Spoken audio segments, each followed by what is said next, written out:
Bonjour Gilbert, bonjour Salut. tout le monde. Quelle vue magnifique Gilbert, Ah là, quelle vue. on n'a jamais vu ça. Moi, non, c'est la première fois que je viens. Ouais. Alors, on est entre pas. France, Belgique et Luxembourg. On est au sommet de Mont-Saint-Martin.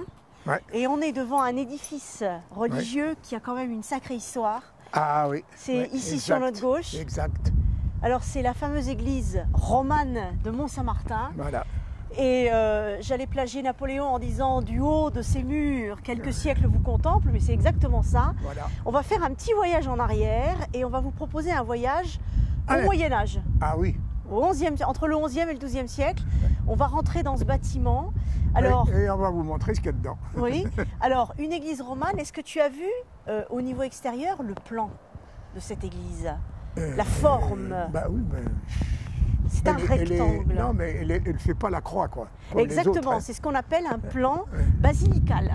Voilà. Et cette église, elle a une sacrée histoire. Elle a un trésor à l'intérieur quand même. Oui. Mais ce qui est intéressant, c'est de voir que cette église romane, elle surplombe la vallée. Et alors là, on a vraiment, moi je trouve un paysage d'exception. Elle est sur les hauteurs. Elle est sur les hauteurs, effectivement. Oui, parce que c'est pas du tout comme les autres. Hein. Oui, les autres, on se met toujours sur une flaque d'eau, un étang. Oui, exactement. Exactement. Satan, il est en dessous. Exactement. Bon, il y avait deux raisons pour lesquelles les églises ont été construites au Moyen-Âge, tu l'as rappelé. La première, c'était soit dominer le village, comme ici, soit conjurer le mauvais sort et le diable, donc construit sur d'anciens marécages. Voilà. Et bien là, c'est le cas de la hauteur. Alors Gilbert, oui. on se retrouve donc sur ce lieu assez exceptionnel, cette église. Alors, on est devant une croix. Ouais. Est-ce que tu sais à qui était dédiée cette croix? Ben oui, si c'est une croix, c'est un abbé ou un curé. Exactement. Alors, on est en 1869, une année un petit peu avant la guerre de 1870. Et ici, donc, a été enterré l'abbé Nicolas Hamès, qui est mort à l'âge de 74 ans. Ah, quand même. Qui a été donc curé de cette paroisse pendant presque un demi-siècle. Et qui a donc été enterré ici. Voilà. Et bien, on va rentrer à l'intérieur, on va proposer à nos amis d'aller voir cette église de Mont-Saint-Martin, cette église romane du XIIe siècle. On va rentrer. Elle est vieille, celle-là. Allez Gilbert, on va rentrer. Viens, on rentre. Regarde un peu. Déjà, il fait meilleur à l'intérieur. Déjà, il fait meilleur à l'intérieur. Bon. Alors, on va simplement aller. Donc, la partie principale, la nef, les bas-côtés, regarde. Lève la tête. Viens, on va se mettre un peu plus au centre. Oh, dis donc, il y a une chaire en plus. Ça, et tu as vu, Gilbert, il y a plusieurs choses intéressantes. Regarde cette rosace à l'entrée. Bon, très contemporaine, bien sûr. Mais on voit ici un mélange de deux styles. Ah oui, mais elle a été rénovée, effectivement. Si on lève la tête, on a dit qu'on était dans une église romane. Ouais. Tu te rappelles? Ouais. Donc ici, toi et moi, on est en dessous d'une voûte en croisée d'ogive. Donc là, c'est plutôt gothique. Viens voir ici, regarde un peu l'arcade romane. C'est pas du tout. Oui, ça c'est la vraie. Voilà. La voûte est beaucoup plus simple. La voûte est en berceau, tandis qu'ici, on a une voûte en croisée d'ogive. Et puis, ce qui est intéressant, regarde la décoration. C'est très, très simple. Très simple. C'est magnifique, là. Exactement. Alors, il y a ce qui est intéressant dans ce genre d'édifice, même si, effectivement, les décors sont quand même assez simples et peu nombreux, tu as de quoi, ici, disons, combler un petit peu quelques informations. Là, tu as une plaque funéraire du XVIe siècle, ce qui montre qu'en fait... Voilà, ce qui montre qu'en fait, cette église, elle a été modifiée, elle a été 1560. Hein. Voilà, exactement. Et ici, on est devant une plaque du milieu du XVIe siècle, c'est-à-dire que là, on est déjà dans cette époque à la Renaissance. C'est écrit en latin. Exactement. Ouais. Voilà. Mourir te convient. À un moment donné, on l'a juste avant la mention de l'année 1560, Anno Domini, là, tu vois, en latin. Et donc, on a une fameuse plaque funéraire du XVIe siècle. Et il y a marqué 1560 sur le bas. Exactement. Alors, Gilbert, on est toujours dans cette église romane. Et ce qui est intéressant, on est dans la partie qui s'appelle l'autel. Je connais. J'étais enfant de chœur dans le temps. Exactement, oui, c'est vrai. Regarde les deux fresques.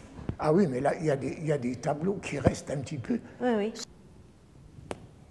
Alors en fait, Gilbert, on a deux fresques ouais. qui racontent l'Annonciation Ouais. et donc ici, Saint-Martin. Voilà. Pourquoi Saint-Martin? Ouais. Ça sort de quoi, Saint-Martin? Alors, Saint-Martin, il me fait une interrogation orale, Gilbert. Alors, il y a plusieurs raisons, Gilbert. La première, Saint-Martin viendrait de cet évêque de Tours qui a vécu au IVe siècle après Jésus-Christ, qui n'a jamais été un martyr, hein, mais qui aurait consacré sa vie au service de Dieu et qui aurait abandonné ses biens, et notamment le fameux manteau de Saint-Martin, qui est souvent représenté, on le voit ici, il a une épée et il déchire son manteau. Et en fait, il abandonne ses biens pour rentrer au service de Dieu. Oui, on connaît. Ouais. Et la deuxième explication, la deuxième raison peut-être, ce serait, c'est toujours hypothétique, au 7e siècle, un duc Martin qui possédait les terres autour de cette église et qui aurait édifié un... Et c'est pour ça que ça s'appelle édifice, Martin. Voilà, qui s'appellerait Martin. J'ai compris. Voilà. Toujours en l'hommage de Saint-Martin. Oui, toujours, oui, d'accord. Voilà. Et donc on a ces deux fresques qui nous restent et qui sont là aussi. Alors moi, ça me fait toujours penser à ces églises en Italie où chaque mur est décoré, et chaque parcelle de colonnes, chaque parcelle de mur. Oui, c'était plus latin. Exactement, exactement. Faut dire que tout se faisait en latin. Et est-ce que tu as remarqué ces espèces de feuilles? Oui. Alors, on voit que c'est pour la rénovation, en fait, pour le fait de remettre en évidence ces fresques, bon, qui ont quand même 500 ans. Donc, en fait, c'est comme des feuilles. Tu as remarqué que c'est comme des feuilles, en fait. C'est fait pour... Je vais simplifier. C'est pour nettoyer la fresque, pour pouvoir ensuite, morceau par morceau, pouvoir refaire les couleurs et faire ressurgir en fait ce qu'on appelle la fresque polychrome, c'est-à-dire avec plusieurs couleurs. Mais tu ne peux pas le faire sur tout. Hein. On revoit les parties marron autour, ça doit faire comme un encadrement. Parce exactement. Que tu l'as ici, tu l'as là-haut. Mais une fresque, l'origine du mot c'est italien, affresco, tu vois bien que c'est sur du plâtre frais et tu ne peux pas faire ça sur la surface entière, tu es obligé de faire ça sur plusieurs morceaux. Et alors il y a une dernière chose quand même, ça c'est intéressant. Ça, je trouve que c'est l'un des un des éléments les plus importants. C'est des apôtres, ça, non? Exactement, exactement. C'est un retable. C'est les 12 apôtres avec le Christ. Ce sont les 12 apôtres, c'est un retable en pierre qui, en fait, présente les 12 apôtres.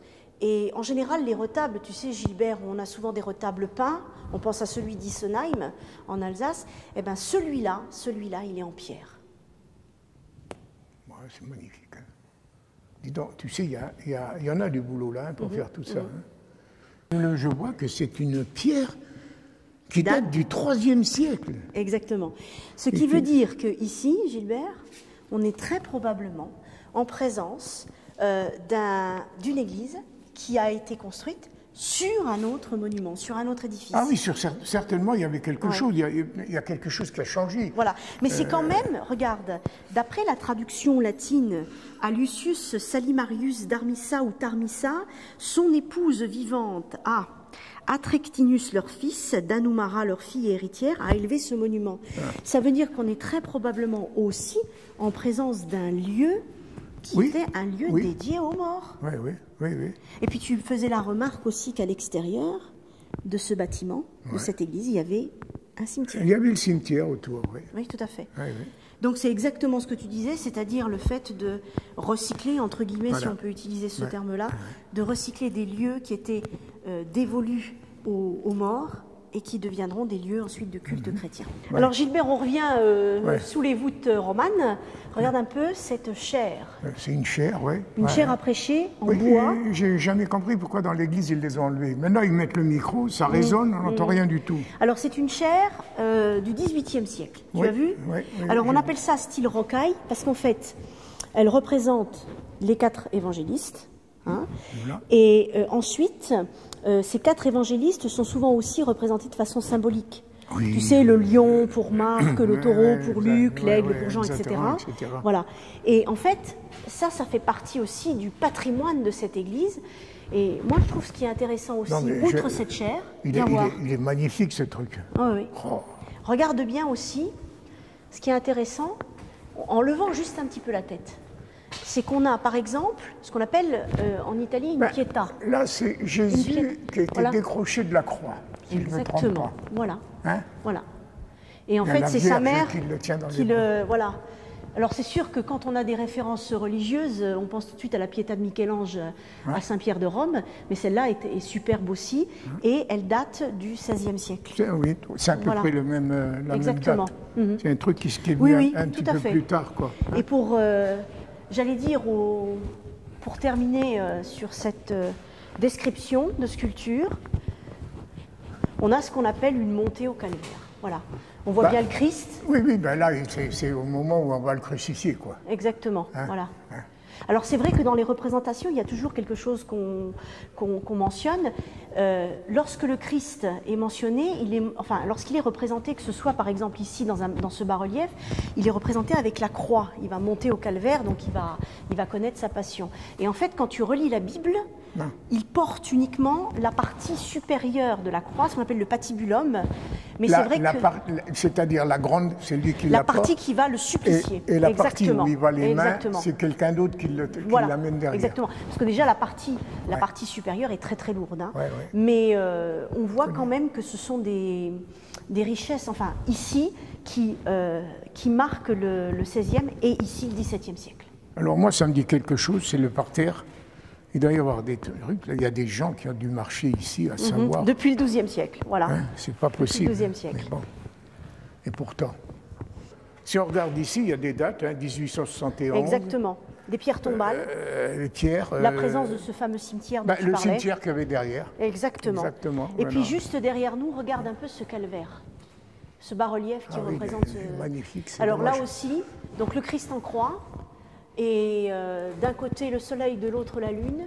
Et on a ici aussi un bas-relief du XVIe siècle, donc, qui rappelle la passion du Christ. Ça, c'est quand on baptisait. Les fonts baptismaux, exact, le baptistère. Voilà.